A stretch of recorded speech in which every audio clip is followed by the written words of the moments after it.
Hi everyone, this is the Akriti Show and I'm your host Sakshi Bakshi, and we have a very special guest here with us. We have Dr. Vanna Bagga. She is the former Director General of Health Services and current, of course, Director for Family Welfare. Thank you for being with us on the show today. Thank you for having me with you. Great. So, Dr. Vanna, of course, this talk conference has been on obesity and gynecology. What is your one key message or takeaway that you feel is relevant to the audience? Obesity is not simply a lifestyle problem, it is now a disease and it has to be tackled in a complete holistic manner. So, it has to be tackled with the lifestyle improvement, with finding out the root cause, with any other clinical underlying disease, and if there is any dietary improvement that is required, any endocrine problem if it is there, that has to be treated. So underlying cause as well as the lifestyle disease, so it has to be managed in a complete holistic manner.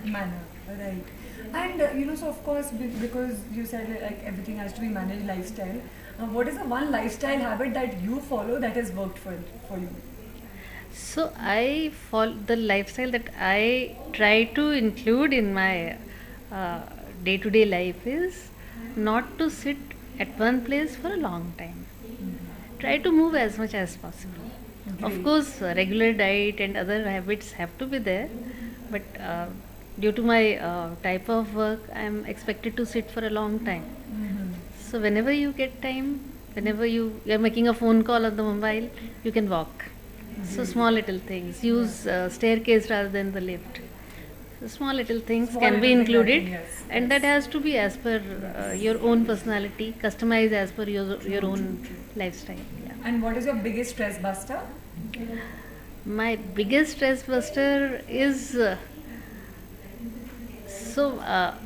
is I have past 60. I started participating in marathons. Oh wow, that is I amazing. was told by my orthopedician not to run, Yes. so I limited to mostly 5 kilometers. But that is a big stress buster. So I generally try to include that in my schedules.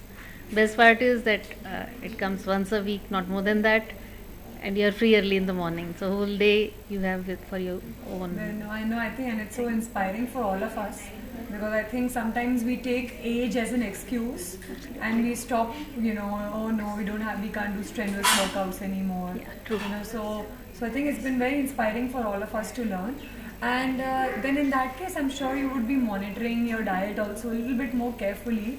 Are you monitoring protein, or do you think that is, currently people talk so much about protein? Do you think it's uh, something that we don't really, we're maybe paying too much attention to it? Yeah. So I was not really monitoring my percentage of protein and things, but like I told you, the once I started increased physical activity, including that in my lifestyle, my routine, then I generally tried to improve the protein intake. One, second, very important thing which we miss is dehydration. So hydrate well. That is equally important. Yes, yes. And now, and obviously, you're looking at both adolescent and maternal health. Is there any health test that you feel that currently we overdo? So we put too much of stress on BMI. BMI need not necessarily give you the right parameter to test your health. Right. So because like we say, there is visceral fat and subcutaneous fat. So visceral fat is much more harmful. So we cannot put stress on one single parameter. It is very important to include a healthy lifestyle, keep moving, uh, avoid junk food. So one good practice that can be included is schools and even colleges, they can avoid keeping junk food in their canteens. Right. Not a very difficult thing. I'll give you example of one hospital, Institute of Liver and Biliary Sciences, ILBS. So in their canteen they have marvelous, very tasty, very wide variety of healthy food. So healthy food need not necessarily be tasteless. Yes, of course. So they should come up with more innovations, more ideas, but avoid junk food, keep healthy food, so that if it is not available, junk food, automatically the intake of junk food reduces. Reduces. No, And no. same goes for aerated drinks. That's true, that's true. And of course, because we've been discussing adolescent and maternal health, what is something that new that you would like to see come up? That is maybe one of the areas that is maybe neglected right now, or some new advancement that you are excited about. So I would not say new, but very very surprisingly, anemia was a very big problem, which was not really being diagnosed, and mostly we see whenever there is a health problem, we feel that it's more prevalent in the lower strata, lower socioeconomic group. But anemia was more prevalent even in uh, higher socioeconomic group. You go to public schools, their students were more anemic, maybe because of poor dietary habits or other reasons, but they have been anemic. So this awareness about anemia has now come up in a very big way. So this is one thing. If we improve this one parameter, everybody should know their numbers. So all the females, all the women should know that their hemoglobin should be more than 12. If they're aware, wherever they go, whether they're in school, they go to the hospital for antenatal checkups, otherwise in their job, if they're aware that their hemoglobin has to be 12, then they'll keep asking the doctor, अच्छा मेरा hemoglobin कितना है? Otherwise reports come, we don't know. Doctor will say Right. it's good or bad. But if you know your numbers, so it's important that we know the numbers from the very beginning, even in the schools. You're right. I think that sort of education should also come in the system so that we are all aware of what parameters we should be looking at. Because And a lot of secondly, times- very important thing is the adult vaccination. Whenever we talk about vaccination, we feel vaccination is for small kids. Adult vaccination is equally important, Yes. and more so because now life expectancy is increasing. Increased, yes. We are having more of geriatric population, more of healthy geriatric population, and older people are more vulnerable to catch infection. So it's important that they also get all the adult vaccines. Yeah. And what adult vaccination you think is required for, say, So adult vaccinations, the ones that are required are for pneumonia, for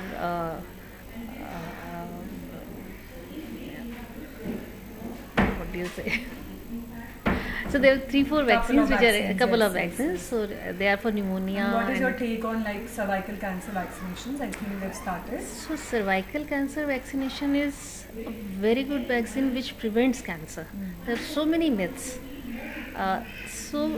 It has been advocated for a very long time in many countries. More than 100 countries have been giving vaccine for HPV, but India has now taken up it as a national program. National, yes. And Delhi has also done. And initially in the pilot stage, what they are doing is, so they are starting with adolescent girls of 14 years of age. Yes. In the phased manner, they'll keep on increasing. But if we go only by the government program, lots of factors are deciding factors for that. Logistics is one. But otherwise, this vaccine is recommended for boys and girls both. Yes. And should be given at the age of 9 to 14 years. Yes, It's yes. important. I think with changing scenario, I think it's important that we get these vaccinations. And what we expect from you is that you should allay the fears among the population and buzz the myths. Like this HPV vaccine is not a cause of infertility. It is not a cause of any other disease. It does not cause cancer. It does not cause any other disease. That's It's true. a very safe, not only safe, it is a very effective vaccine in preventing cancer. And not only cancer in women, it prevents 6 types of cancers in boys as well as girls. As well, yes. But the time is important. Yes. Earlier the vaccine is given, better is the efficacy. Effectiveness. Yeah, effectiveness. Yeah. Because I obviously keep talking to college girls and of course corporates also. and most of the time, by the all of them think it's only for women. Men are not involved in this. They are also Yes, equally yes. they are also equally protected from other types of cancers Yes, like anal yes. cancer, Yes, yes. oral cancer. Yes. So it prevents from 6 types of cancers, and boys as well as girls are equally benefited. I think another question that I always discuss when it comes to college or corporates is that nowadays there's a obviously we talk a lot about fertility preservation also or elective egg freezing. What is your take on that? So now this is a very difficult question to answer because of the new regulations that have been coming up. So now we have ART Act, Assisted Reproductive Technology Act, and Surrogacy Act, and one has to actually ensure that whatever activity they are doing, preservation of fertility and other things, it has to be in total compliance with the act. Does For the act my currently- personal does take the- is yes. that it should be done unless there is some disease or something. Natural course, timely reproductive cycles are more important. Yes, but unfortunately, a lot of women don't get married by 35, 40, or they later want to have a child. There are obviously you can mass media. You can obviously see actresses, but it's becoming much more prevalent in general population. In that case, what is your opinion that? So, like I said, because the more you delay, lesser are the chances, and you have to comply with the act, with the law of the land. And law of the land has now become very stringent for the simple reason because these activities were being misused by unscrupulous agents for various nefarious activities like child trafficking, like prostitution, like child labor, smuggling of children outside, and many other things. Plus, the surrogates that they would use were also exploited a lot. So now the new regulations, they restrict the number of surrogacy. Only once you can do that. Similarly, now even though latest amendments have allowed the donors ART, at least one partner can be a donor. But again, there is also limitation in number of donations. So it's not that you go to the market and buy it. It's a serious thing. There are ethical issues, there are biological issues, there are legal issues, there are moral issues. So I feel that be natural, that is the best. Yes. But in case there are any constraints, the science and technology has to be used in a very judicious and prudent manner. Right. Misuse has to be avoided. Got it. No, interesting to know because obviously I think the law does allow for divorced women to go for Yes. surrogacy, but it doesn't allow single women to go for surrogacy. And I constantly come across people who say that Yes, why is so- there such a division? Yes. Yes, so now at present, single parent is not allowed, but they have now allowed the divorced women, and they have also allowed one donor. Earlier, it was both the gametes had to be from the biological, both the couple, both the partners were to be the biological parents. Now, one can be the donor one. I see. But great to hear all your takes and insights. I'm going to just do a quick round of take it or trash it. So you have to just give your opinion whether you will take it or trash it. Okay. Ozempic for PCOS. Take it or trash it? Judicious use. Okay. Let's go to more general trends in that case. AI health apps. Take it or trash it? Again, judicious use. They cannot replace human beings. It can be your assistant, but you cannot make AI your master.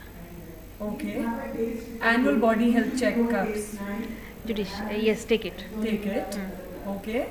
Vegan diet. Again, it's personal choice. But Okay. vegan can also be balanced. Okay. Home blood testing. So it has a limited scope Okay. because so many tests they require very stringent conditions. So all the tests cannot be done at the home testing, but yes, many of them can be done. Great. And last but not the least, drinking 3 liters of water every day. take it. No. No? Again, judicious use, because this is not one prescription for all.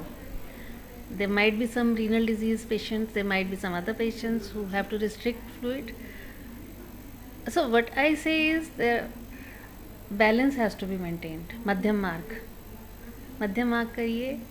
Everything in moderation is the best thing. No, I think that's our key takeaway for today. Moderation is the key. So, and thank you, Dr. Mandana, for all the insights, and I hope you enjoy the rest of the conference. Of course, I enjoyed the conference and the conversation with you. Thank you for having me with you. Thank you.